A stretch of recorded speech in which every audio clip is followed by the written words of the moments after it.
Assalamualaikum warahmatullahi wabarakatuh. Sugeng pepanggihan kalian puniken wonten ing pembelajaran bahasa Jawa kangge kelas 8 SMP Negeri 1 Sayu.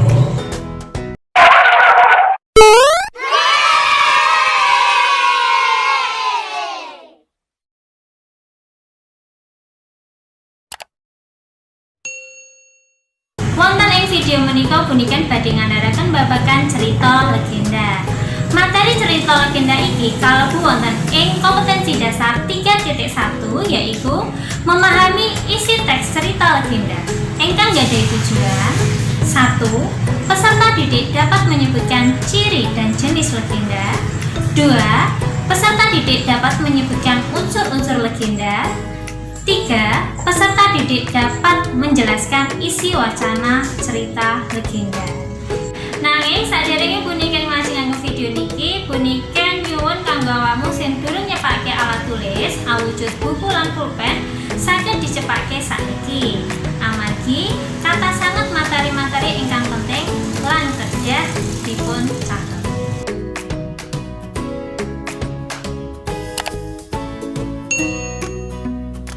Para siswa, yen awakmu tau nemokke jenis panganan sing enak kaya opor ayam, sambal goreng utawa rendang, mesti ana juru masak kang nemokke resepe. Nah, padha karo panggonan sing awake dhewe panggoni sakniki, mesti ana ceritane. Nah, cerita kuwi sing diarani cerita legenda.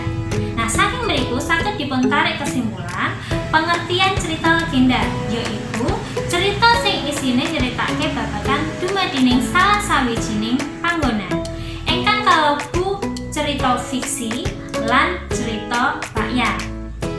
Tuladhane wonten asal usul kota Semarang, dumadine kutha Demak lan rawa Wening. Materi salajengnya yaitu tetengur cerita legenda utawa ciri-ciri cerita legenda. Sing nomor setunggal imajiner, yaitu nggambarke kedadean-kedadean sing mokal anane. Dadi yen misale dinalar ora bakal ketemu kedadean-kedadean iku. Sing nomor kalih yaitu kolektif, dianggap duwene rakyat bareng-bareng. Dadi cerita legenda iku ora bisa diakoni si A utawa si B. Oh, cerita iki sing gawe si A. Oh, cerita iki sing gawe si B. Boten saged. Dadi cerita legenda niku sing duwe ya rakyat saking panggonan kuwi. Sing nomor 3, sifate statis. Yaiku ora ana owah-owahan sing wigati. Saka mbiyen nganti saiki, cerita legenda ya ajeg kaya ngono. Nomor sekawan, ngemu tulodo. Cerita legenda biasane nyeritake bab ala lan becik sing biasane saged dipun damel tulodo utawa contoh kangge masyarakat wonten mriku. Lan nomor gangsal, anonim. Dadi cerita legenda niku ora ana sing ngerti sapa sejatine sing aran. Lah iku mau yaitu tetengar utawa ciri-ciri cerita legenda. Dibaleni malih nggih. Ciri-ciri cerita legenda yaitu sing setunggal imajiner, nomor kalih kolektif, nomor 3 statis, nomor sekawan ngemu tulodo, nomor gangsal anonim. Salajenge unsur-unsur pandhapuk cerita legenda. Unsur-unsur pandhapuk cerita legenda nomor setunggal yaitu tema. Tema yaitu unduring prakarya utawa gagasan kang wigati. Tuladhane tema bebrayan, tema kulawarga lan sapanunggale. Nomor kalih latar. Latar yaitu keterangan ngenani papan panggonan, wektu lan swasana utawa kahanan sajroning cerita. Tuladhanipun latar panggonan, latar wektu lan latar swasana. Nomor 3, alur. Alur yaitu urutane kedadean ing cerita saka wiwitan nganti pungkasan. Alur niku wonten 3 yaitu alur maju, alur mundur lan alur campuran. Nomor sekawan paraga lan wewatesan.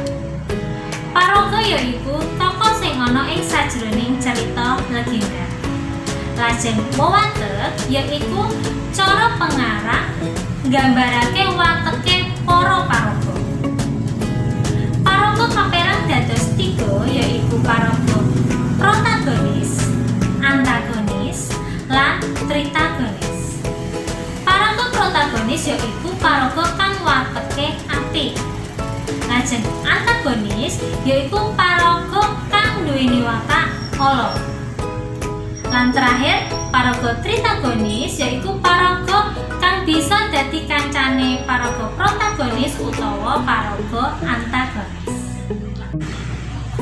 Unsur-unsur pandhapuk cerita legenda nomor gangsal yaiku amanat. Amanat yaiku ajaran moral utawa pesen kang ngandhut piwulang-piwulang kang bisa dijupuk déning pamaca.